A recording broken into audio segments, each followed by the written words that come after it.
Welcome to the Fresh and Fired Up podcast. I'm your host, Dr. Emily Marshall, here with my co-host, the one and only Haley Pindle. We are here to help you flourish in your health, fitness, and life. So let's get fired up. Heck yeah. You know what? That sounds even more redneck the more you say it. So I'm glad that you're getting into the I was waiting for your Southern full accent. swing. Let's get fired up. There you go. Thank you. Yeah, that completes it. So we are pumped because today we are thrilled to introduce Ashley Rocha. She's the founder of Lady Well. She's a herbalist, women's health expert. So super pumped to have you on the show, and a mom of two. Yep. After battling PMDD and feeling overlooked by some of the things in conventional healthcare, Ashley set out on a mission to change the way women care for their hormones. So today she leads Lady Well, which we're going to hear all about on this episode. It's a platform making hormonal care more accessible for women. And she's all about being supportive and empowering for women everywhere. So we're excited to hear more about your personal journey as well as your professional passion of everything that you do in your life. So welcome to the show. Thank you for having me. I'm excited to be here. Yeah, I'm glad it worked out. So it's interesting because some of these episodes we've previously met or previously know the people that we're talking to. So this is the very first time we're meeting. Okay. So, yes. Right? So introduce yourself to us, but then our listeners will be able to hear too. Yeah, so I founded Lady Well a few years back, and is really a mission-based company, mission-based strategy. I really struggled with hormonal imbalances my whole entire life. The moment I went through puberty, I was thrown into this roller coaster of just 1 week a month taken down by just really intense mood swings, like easy to anger. I just turned into a different person every week. And I had really bad period pain. I took like 20 Advil a day. I went to my doctor. They told me just take more Advil. And I was like, that's a lot, but okay. They prescribed hormonal birth control, SSRIs, and none of that stuff really worked for me. And I knew it wasn't right as I was in that time of my life. But I was just led to believe that what I was going through was just part of being a woman, and that was normal, even though it was definitely impacting my life, my relationships, my work, my productivity. And this went on for about 2 decades. So it really wasn't until my mid-30s that I was able to address this and change this. It was around the time that I was trying to get pregnant. This is a common journey for a lot of women. Like, you want to have a baby, so you start looking to your health and like, I need to change something because I was slow to get pregnant. I was doing all the right things, tracking my cervical mucus, basal body temperature, all that, and still wasn't getting pregnant. So I was like, okay, I have this like really bad PMS. And I started trying to like unravel what was going on with my body. And I started seeing a naturopathic doctor. I was studying herbalism, so I looked to the plant world because I knew the plant world was just full of such powerful medicine. And I started to uncover that I was having these hormonal imbalances. Like, I didn't really understand what hormones were to begin with because we're not taught that. It's just something that's just kind of hidden in society. And I realized I had PMDD. I had estrogen dominance because I did the testing, and I started eating a fertility-friendly diet, a hormone-friendly diet. I started taking supplements. I was trying to do a lot of different things. And I pieced together this routine that worked so well for me. So it was something that I had for 2 decades, like this PMDD that just impacted my life so dramatically. I was able to alleviate and get rid of it like within 6 months. And, you know, I was able to get pregnant, right? I have 2 baby boys now, but like even more importantly, I was able to drastically change my life by getting rid of these hormonal imbalances and be more happy and live the life I wanted to live and not have my hormones get in the way of my relationships and all that stuff that comes with hormonal imbalance struggles. I was able to manage and really understand in that process, which was a big part of it. Can you dig in a little? Well, yeah. Yeah, that's amazing. Can you share more on what PMDD is for any of our listeners who maybe don't know the acronym as well as what it is? Yes. So PMDD is a newer thing. I mean, it's been around forever, right? But like, it's been given attention because it's been identified as an actual disorder in the last 10 years. So it's premenstrual dysphoric disorder. It's a severe hormone-related mood disorder that occurs in the luteal phase, so the week or 2 before your period. And it's often described as PMS on steroids, is what I call it. but that's kind of oversimplifying it. But PMDD really impacts your mental, emotional, and physical well-being in a way that is truly debilitating for some women. It's caused by an abnormal sensitivity to the normal hormone fluctuations, especially estrogen and progesterone, that occur after ovulation. So symptoms typically disappear within the first few days of your period beginning. And common symptoms, so if you have these things, then you might have PMDD, is extreme mood swings, irritability or anger. You can have anxiety or panic attacks. You can have depression or feeling of hopelessness. And then there's things like brain fog, fatigue, sleep disturbances. And you also have the physical symptoms of PMS, so like bloating, breast tenderness, joint pain. But I would say like the emotional pieces are really dialed up. So if you feel like your PMS is just like out of control and from an emotional standpoint, that can be pointing you to PMDD. Yeah, it's often overlooked because it's confused with PMS or other mood disorders. So many doctors dismiss it as, just PMS, or misdiagnose it often as depression or anxiety, especially if you don't track your cycle and you don't really like clock that it's coming in at a certain time of the month. And that's why when you go to the doctor, they prescribe SSRIs a lot of the time, because it's like, okay, well, you're depressed, you have depression, because the symptoms kind of sound the same. And SSRIs are antidepressants. So, they just kind of blanket statement, take that and give you SSRIs, even though it's really psycho-related. And that's why it's so important for women to track their cycles in the first place. So once we start tracking our cycles, that will give us the cues of the data of like when these things are happening, and if it's related to our cycle or if it's not related to our cycle. And, that will give you more data if you want to go to the doctor to solve any kind of health issue, because your period, your menstruation, your cycle is really your fifth vital sign. It tells you a lot about your health. So it's really important to be in touch with that. Yeah. I can imagine too, like when you were going through this, the mental battle of like, do I actually have something? Is it in my head? Like, am I crazy? Am I not crazy? And going to the doctor and also like not really having any answers. Can you elaborate a little bit on like how you felt during that? Yeah. I think the worst part about it was like the shame spiral that comes with it, because you turn into this different person and then you act in whatever way that happens that week of that month. And then it goes away and you like regret, maybe you said something, maybe you sent an email that was like not in the tone that you wanted. You went off on your partner and you have this shame, and it's just like this spiral that happens every month. And it's like, who was that person? Is that person was me? Like, or am I a different person? Like, who am I? Kind of type of thing. And you feel bad about the actions you do. But it's and then it's like hard to apologize. So it's like, sorry, I was on my period, or you don't even know that's why it was happening. So there's a lot of confusion around it, about your identity, and a lot of shame that comes with it. And then you just feel shitty like 1 week a month. And that's not great either, for your personal well-being. Yeah, right. Totally.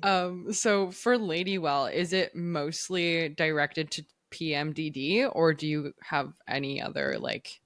No, it's not mostly directed. We are trying to service women at any life stage they're at. So we're all on a hormonal health journey. We all have a hormonal journey, whether we like it or not, from puberty all the way to menopause. And so we're helping women at all different stages of that. So PMS, PMDD, PCOS, to fertility, right? We have a lot of really great fertility supplements. Fertility is a huge part of women's lives, especially, obviously if you want to get pregnant, but even if you don't want to get pregnant, you should understand your fertility, because that's a piece of that. So fertility, pregnancy, and then perimenopause to menopause. Perimenopause is a really long life stage. It can last like 10 years, and it comes with a lot of uncomfortable symptoms for most women. I think about 80% of women experience symptoms of perimenopause. And a lot of them are just kind of life-changing in ways. Like they get in the way of, once again, get in the way of you living your best life and getting the things done you want to do. And so we create products that, help people on these different life stages that they're at. Oh, that's so, it's amazing when you start diving into it, like how much there is at each stage too. Yeah. And I was thinking about this because even on your own journey, you said it started quite young for you, correct? Yeah. And yes, definitely. Like when I was in puberty, like that was, puberty does come commonly with a lot of hormonal fluctuations. Right. So yes, but like, I can't remember a time I didn't have it. Yeah. So what I would be curious to know is because I kind of have a torn. I think diagnosis is a good thing because it can help you see here's where I'm at and where would I like to be. One thing that I noticed, because I'm a chiropractor, we own a chiropractic clinic, see, thousands of patients. And one thing that I really try to help open patients' minds to is not getting attached to a label. Sorry, I can't talk apparently. Not getting attached to a label. So, for example, like even for you, finding out that you were suffering with PMDD, and then not getting stuck in this place is like, well, this is just what I have, and this is just my life now, and this is what I'm stuck with. I find that happens a lot for patients that get diagnosed with fibromyalgia, as an example. It's like this becomes their life, and but I've seen many patients who are committed to it heal and progress and feel better and be able to function so much better than they once did, similar to your own story. And I'm curious for you what that looked like if you felt kind of, okay, I figured out what's wrong with me and now this is just what I have to deal with. It seems like you've obviously sprungboard into this mission based of like helping yourself and then helping other women, which is amazing to see. So kind of a two-part question. One, how did you feel about like once you figured out your diagnosis? And then two, I do want to, maybe after, I want to ask you a little bit about SSRIs. Yeah, so I think it was a relief to realize I had PMDD, even like just a relief to whether or not it was PMDD, just a relief to know that it was hormonal symptoms that can be managed, and just understanding my hormones in general and what they were, because I just felt like, is this my personality? Is this something that's like just who I am? But it was something that I could control and like, take part in changing, and had more power over than I realized. So it was a relief to me to just, whether or not I was diagnosed with PMDD, just to really understand that it was cycle related, and to know that I could take steps to change that. Yeah, that makes sense. Some things like a lot of our hormonal imbalances or hormonal issues we do have control over. Something like endo, like you have endo's not curable, right? You're gonna have endo.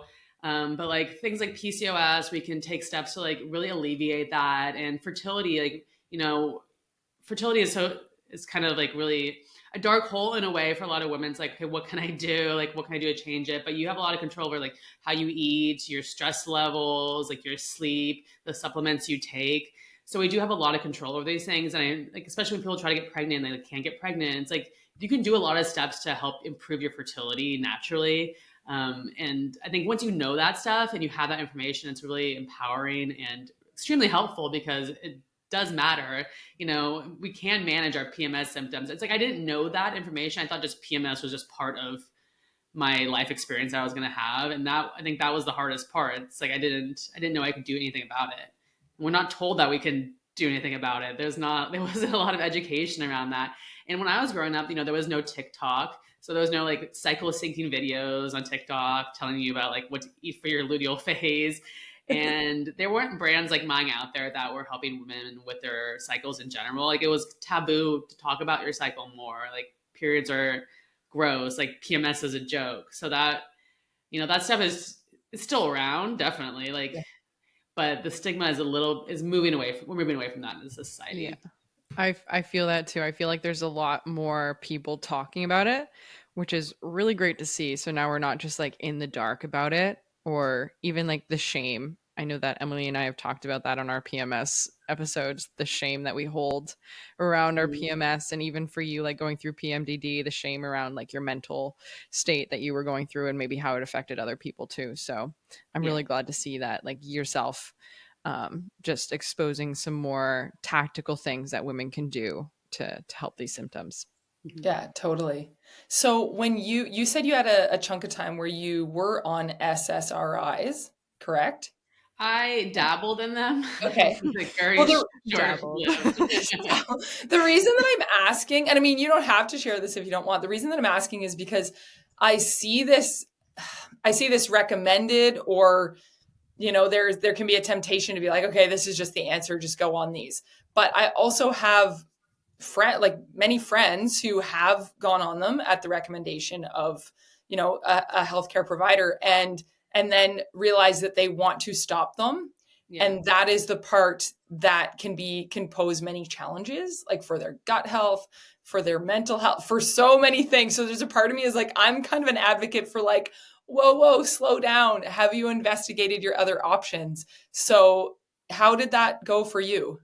Yeah. So I like never took them consistently. I never Okay. had, I just like, I innately just knew they were not right because I knew I wasn't depressed. I knew that like, I'd go to the doctor and then I get them and then I was happy because I wasn't in that phase and then it would come. So I just knew it wasn't right. So I did dabble in them, but like anything I can. I never took it consistently. I was like in my 20s, so I wasn't like up on my my health.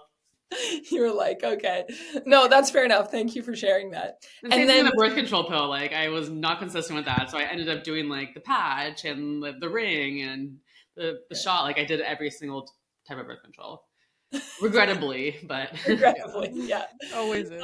Well, it's interesting because we've been on this thread where we recorded 2 episodes on PMS and like, just different conditions that can be affected with your cycle and how to help it. And then we recorded an episode on fertility as well. And I love that this is kind of a combination of the two, but I find it so fascinating because, oh man, people get up in arms about fertility, right, Haley? Oh, yes. Oh, Yeah. yes, they do. We're Yeah. brainwashing everybody. I know. I put out a video yesterday, Ashley, that was like, have we been brainwashed out of motherhood? And it was kind of, controversial, I guess, but it was more to just, the whole caption was encouraging women who might have fears around birth. Like, they want to have a family. They have this desire in their heart to have children, but it's scary, right? Like there's a lot to learn about. There's learning about your cycle, learning about your fertility, but then let alone like, now you have this child in the world and you have to raise them, right? So I think the conversations are really important. But even when you bring up the conversation, you get attacked on all angles, being like, why are you telling people they have to be mothers? And why are you, it's like as if you're shaming people who don't want to be a mother. I'm like, no, I'm literally talking to the people who are, just kind of nervous about coming into motherhood. Yeah. Anyways, it's very interesting. What's you really can't say anything right these days. You can't. What's funny too is like people who really want to voice their opinion, especially when like your content wasn't even directed or shaming anyone, is like there's an underlying thing that they think that it's actually true if they blow up like that. You know what I mean? So yeah, and it's very just interesting. It's very fascinating to me because I'm like, some of the arguments that were coming up in the comments are like, no one's ever told me not to have kids. They, because I don't have kids, they've been like, when are you having kids? Feeling pressure, like, why haven't you had kids yet? And I find it interesting because I'm like, well, it's not always overtly someone saying to you, don't have kids. But if you look at the way our healthcare system and our society is structured, it's like delay having kids because you need to finish your schooling. You need to establish your career. You need to have so much money. You need to be on birth control for whatever reasons. You need to be on different medications for whatever reasons. And I think what happens for a lot of women is they delay so long that when they do want to get pregnant, it becomes harder because their body has been on some sort of birth control for many years and they are now older and they've been through, sometimes they're running really high cortisol and there's like a lot of stress in their lives, right? So it's more trying to educate women to be, it's okay. And, it's learn these things younger, hopefully, and be proactive about their health to go, hey, when the time is right, this is something that your body can do. It's actually designed to do it, right? Yeah, we are not taught about our fertility at all. In health class, we're taught about how not to get pregnant, and we're led to believe that we can get pregnant at any time of the month, all month long. Like from like even like a penis like from across the rooms, like trying to scare us. But really, like there's such a small window of time you can get pregnant, and then you really need to protect your fertility if you want to have kids one day. And that's fine if you want to have kids later in life. Like a lot of women, want that, and it's just having the understanding of how to get your body ready for that. So in planning in advance, I have a lot of women who come to me and they're like, I want to get pregnant right now, and which I totally get, because like once you flip that switch, you want that. But but the better way to do it is like, hey, I want to get pregnant in a year, 2 years. What I'm going to do now is going to affect my health in a year. The egg maturation cycle is 90 days. So you want to start like taking CoQ10, or we have a fertility and egg health supplement that helps boost your fertility, support your ovarian health, your egg quality. And so you want to start taking that 3 months in advance. So it affects that genetic material that's going to make up that egg. And you also want to start taking a prenatal vitamin, I would say a year in advance. Like, it's just better to err on the side of getting your nutrient stores up and being in the best health. And right, you're talking about cortisol levels, so reducing your stress. And that's why I created a supplement called the Daily Hormone Balance, which has a lot of adaptogens like ashwagandha, which help counteract that cortisol and stress overload that we have. This is great for all people. Like, nobody should be overly stressed out. That's horrible for your hormone health and health in general. But if you're trying to conceive, you're gonna have a really hard time doing it if you're stressed out. So adding adaptogens into your diet in advance, like once again, you want to be taking this stuff in advance because it takes a while to get into your body. And we all should be like as healthy as we can at all stages of our life, of course, but especially if you want to conceive, planning that in advance instead of just deciding one day, like then struggling and then being in this spiral, and it gets really hard because you get more stressed out. Like, I'm not getting pregnant. Like, what's wrong? Yeah. Then you go to IVF, and maybe you don't need to spend $30,000 on IVF. Yeah. You could have just done it naturally. Yeah. Yeah. We were also, IVF might not work if your hormones and your baseline health is not in the best order. Like, IVF will work quicker and better if your hormones are balanced, your baseline health is good. You're not going to be forcing something. So you got to prepare for that stuff. Yeah. Yeah. Well, and there's there's so many things. I don't know. I'm kind of passionate about it's not talked about enough too, the moral implications of IVF, which is, they're implanting multiple eggs. So if you're not pro implanted egg disposal, that occurs during IVF. Mm-hmm. And I mean, I know, not everyone's on the same page on that topic, which is fine. We don't need to get into that. But I think that there are women that definitely don't realize that, and that could actually affect their choice as well. In which case, going the route of getting your body healthy and getting your nutrient stores up, like you mentioned, is really the best way to do it, both for your health, but then also from a moral standpoint. So, yeah. I mean, it's definitely better to avoid IVF if you can. Yeah. And economic. The physical and mental toll that, most women don't want to partake in. Yeah. Totally. Well, on our last episode, gosh, I'm so sorry. I forgot. Rena? What's her name? Renata. It's okay. Jeez, Haley. So bad with names. You're younger than me, aren't you? She's so supportive. I love her already, but I'm really bad with names. So if she's listening right now, I'm so sorry. We love you, Renata. We were talking about that, like the mental toll and the stress that she was under, like doing IVF. And then it might not even work. So you've just spent all of this time, energy, money, and I can imagine like the sort of depressive state that you would be in after going through that whole cascade of things. Unfortunately, like with our medicine kind of system, a lot of doctors are just like, oh, shoot, like you're infertile, let's go to IVF without having any kind of other options. Right. Yeah. So, yes, I know who's on our 7th cycle of IVF, and yeah, that's rough. Yeah. So let's talk about then how to increase the nutrient stores in your body. You touched on that, Ashley, but can you give us some more specific ones that are really key for, maybe we should go through a couple, like, okay, what's going to help with PMS, PMDD, but then also help with fertility? You kind of glossed over it, but I think we could go into more detail on that, of some of the tactical part of increasing our body's nutrient stores. Yeah, so it's definitely important to take prenatal vitamins or multivitamins in general. I think we all say like you should be able to get all your vitamins from food, and if you're eating a great diet and you're eating really high quality food, that's probably true. If you're eating organ meats, sorry, I always have to. We've already done this, and we were like, me and Emily, like, oh my gosh, what's you gonna Sorry, I definitely took a lot of, or I ate a lot of organ meat when I was trying to get pregnant, which was there we go. Freeze dried one in the capsule, and that. Yeah.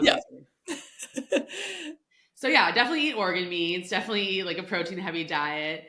So your diet does matter. We think we can get all of the food or the nutrients from our diet, and our food in America is not the highest quality. unfortunately, like our produce it sits there on the shelves. It's not made, we have GMOs, we have all these fertilizers. So it's better to just try to, supplement and to protect that, to make sure that you're getting it. Vitamin D deficiency is a big cause of infertility, and that's like a simple thing to fix. So you can take vitamin D, or you measure your vitamin D levels first. You don't want to take too much vitamin D, of course. And then when you live really far north, I live really far north in Canada, Ashley, you can take way more than you think you need up here, because we have like definitely long periods of time where there's like zero sunlight anyways. Wow. Pretty much nighttime all the time rough. there. During the winter, yeah, it's like really dark. It's a continuous night. Yeah. Oh my gosh. Anyways, continue. They live in igloos too. Well, It's you true. Want to eat fertility-friendly foods like leafy greens, berries, seeds, healthy fats, high-quality protein, and then take supplements like that will help. There's multiple things you need to do, right? So you need to have a firm hormone balance, like a good foundation there, and then you can take fertility-boosting supplements. So, for example, our daily hormone balance helps with just the foundational hormone balance levels and stress resilience. So things like chasteberry, also called Vitex a lot of times, this helps with modulating prolactin and progesterone, potentially easing mood swings and irritability that happen that luteal phase hormone dips. And DIM supports healthy hormone metabolism. Things like ashwagandha, I mentioned that earlier, that helps regulate mood and stress response. So these are adaptogens that help regulate cortisol and support the HPA axis, which will buffer mood disruptions, anxiety, and fatigue. We all have such a stressful life, and I like to say, like, reduce your stress, but it's kind of unrealistic for us to all be able to reduce our stress all the time. Things happen. So you want to build your resilience to stress. So when something comes in, it just kind of rolls off your back instead of like having a clenching reaction in your body. And that's what you want. So your body is just more resilient and can deal with stress better, and because we're all going to have it. Magnesium. Water off a duck's back. Water off a duck's back. It just exactly. beads up and it rolls off, right? Yeah. Ducks are our spirit animals. Yeah, yours. Actually, orca is my spirit animal. What is it? An orca. Oh, it's an orca. Oh, that makes sense. Yeah.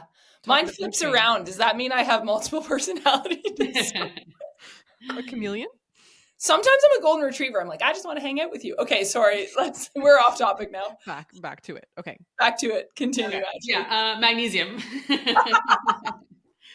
Most of us are magnesium deficient, especially women. Like 80% of women are magnesium deficient. So just taking a magnesium supplement will help you with PMS, hormone balance, fertility. Can you tell us about the types of magnesium? I was just going to ask that. Yeah, beat you. Sorry, my kid just walked in. Oh no, it's okay. Don't worry. We love kids. We're talking about fertility. Okay, so magnesium is really great for a lot of those things I mentioned. I use it for sleep. There's definitely different types of magnesium. Magnesium glycate is best for anxiety, moods, and sleep. It's highly absorbable. It's calming.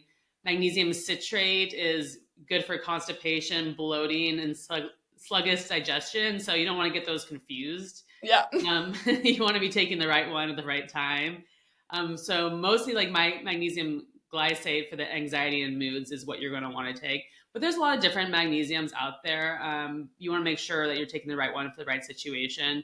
We have one on our website that is a spray. So there's different types too. Like you can mix in your water, or you can spray it on your body. So your skin is like a large organ, your largest organ. So anything you put in your skin will go into your bloodstream. So I like to spray it on my feet right before bed, and it helps me sleep so much better. Like, I don't wake up in the middle of the night like I used to. And I just kind of like drift away without the stress dreams. So that I highly recommend, because it's a nice like self-care part of your night. And then there are powders out there that are nice too. I used to drink them, but I realized I was like waking up to pee like in the middle of the night every night. And that was kind of like the opposite of what I wanted. So I stopped doing that. That makes sense. Oh, that's great. So the one that you spray on your feet, that's the magnesium glycate. Mm-hmm. Yeah. Awesome. And then your products, can we get them? We're Canadian, so I know you're in the States. Do you have products? Those tariffs are really getting us. Oh my God. To Canada. Right? I know. We do ship to Canada, but it's expensive. Okay. So then we can still support your company, and it's great that you're able to tell us about it. And we have listeners both, well, all over North America listening to this. So if you're in the States, go check out Ladywell, and if you're in Canada, maybe, or Maybe wait till even this just is all over. what? Wait till the tariffs Yeah. are over. Yeah. Or the other part is like even just learning the actual constituents and finding, an equivalent type of supplement, I think is a good idea too. Yeah. I recommend people who are buying things from Canada just to buy a lot at once instead of, buying 1 month subscription at a time. Just buy like 4 months and then, it'll be a better situation. Yeah. Yeah, that makes sense. Excellent. Okay. So what have we not asked you yet that is a common thing that comes up when you are helping women with their hormonal health? I think a lot of women don't understand what perimenopause is. I don't know the age of your listeners and if you have talked about It's kind of broad, I think. We need to talk about it more so they know. So go ahead. Yeah. Well, perimenopause can start as early as age 35, which is, I think, traumatizing for some people and shocking. But it usually commonly starts in your 40s and runs into your 50s. And menopause is really what menopause is. It's marked by a whole year of not having your period. So once you don't have your period for a year, then you're officially in menopause. But your late 30s to mid 40s, you'll start noticing these hormonal shifts. And it's kind of confusing because it feels like PMS, and we're transitioning. It's not like one day we're PMSing and one day we're in perimenopause. So it's going to be like a gray area. It's also at a time when women have young kids all the times. And so like you're stressed out with your children. So like you might not know what the hell is going on with your body, but you'll start to like feel different. You'll have mood swings, anxiety, irritability. And, you're like, okay, is this related to my PMS or is this related to like my annoying children? I don't know. But if you notice that like you're having hot flashes, sleep disturbances is super common, fatigue, brain fog, low libido, irregular periods. Your periods might get shorter, longer, heavier, skipped cycles. These are all signs that you're in perimenopause. And it can be rough for a lot of women. Some people might not even notice it happening, but that's so rare. And you definitely need to support your body in different ways during this time. It's called the reverse puberty. That's what people name it. But you'll definitely want to be eating more protein. You'll want to be doing different workouts than you used to do. Like you want to not do as much cardio. Cardio will spike your cortisol levels, and that's really not what you want to be doing when you're in perimenopause. So you want to prioritize weightlifting because your muscle mass might decrease. So you want to start building your muscle mass. You want to take supplements for perimenopause. Like that's very important too. Your body's going to need different things at that time in your life. And so just treating your body differently for different life stages, I think is the most important thing. Like we're going to need different things when we're 20s compared to when we're trying to have babies, whatever years those are at, compared to our perimenopause years. And then when you go to menopause, you're going to need different stuff too. So it's just really important that we understand these different life stages and we can clock where we're at so we can do something about it. Like if you have low libido, a lot of women struggle with low libido, and you don't need to struggle with that necessarily. Like there's steps you can do to take. Well, it's a good point too, mentally, for the realization of something that you're doing right now might not work for you in the future. So, or something, you might be hitting a point where you're like, what? I don't understand. I'm doing all the same things. All this stuff was working great for me. What the heck is happening? Right. So I think I love that you pointed out how there is these transition phases, and where it's not a steady state thing. It really does shift. And just even having that awareness, I think, is really helpful. Yeah, and even the things that are going on in your life are going to affect it too. Like if there's moments of high stress, like that's going to maybe make some symptoms worse or bring up things that didn't exist before. Every day is different for us. We go through periods in our life of different phases. So it's going to fluctuate. And then having the tools and knowledge to try to help counteract those fluctuations is really important. So if you're dealing with a period of high stress, or you're going to be traveling, or you're not getting the nutrition you need, and you've been eating poorly for a little bit, like just like being able to rebalance yourself and get back to where you should be, because it's not realistic to think that we can all be perfect all the time. Like there's going to be fluctuations of our health. Mm-hmm. Yeah, it exists on a spectrum. And I think the expectation part is a huge thing where we can, like, we usually feel down on ourselves because we expected something that was not, we shouldn't have expected it. Mhm. And especially going through all like pregnancy, perimenopause, like I do have clients too who are going through the exact same thing, and super frustrating when you've been doing something that's worked and now it's not working and you're kind of lost and you don't really know what's going on or why you're getting a bunch of fat around your stomach and now you're belly Yeah. fat and you're insecure and all these things are happening. But just bringing awareness to the fact that you might need to change some stuff is super valuable. So doing great work. Yeah. I want to talk time frame too, which is because I think this is a thing that can catch people off guard where they're like, all right, I'm going to make these changes. I'm going to start taking supplementation. I'm going to start, getting my daily walks in, whatever it is. If you're in the phase where you're like getting proactive about your health, but it's fairly early on, it doesn't take 1 month. It's the It takes compounding. it takes time. And so, Ashley, can you share kind of you shared your story with us, but can you give us a time frame reference? Like, how old are you right now compared to when you started learning about this stuff? And then how much did your symptoms change over time? So, for example, if you were getting, PMDD symptoms 100% of the time, every month of your cycle compared to even now, what does that look like? Because you said, it's not perfect. Is it's like, I get them 20% of the time? What would you say? Yeah, so I would say when I was really trying to focus on fixing my hormones and I was seeing a naturopathic doctor, I was taking supplements, I was eating a diet that was correct for what I should be eating. I went from having like extreme PMDD, and within 6 months I really like I could feel the different phases of my cycle, but I didn't have PMDD anymore. Like I had like 6 months. light PMS. Yeah, Yeah. 6 months. And that was me like working on my cycle. And this is something I had for 2 decades. So it does take time to unravel things. Um, but for any woman out there who wants to start a new supplement or any kind of new lifestyle change, they should do it for 3 months. Especially with things like adaptogens and like when you take a supplement, you're not taking a pharmaceutical. Like if you're taking a botanical based plant based supplement, pharmaceuticals like Advil will kick in immediately. We're not talking about that. That stuff you need to take adaptogens and these herbs and functional mushrooms for like 3 months for them to really like build upon themselves and have full effects.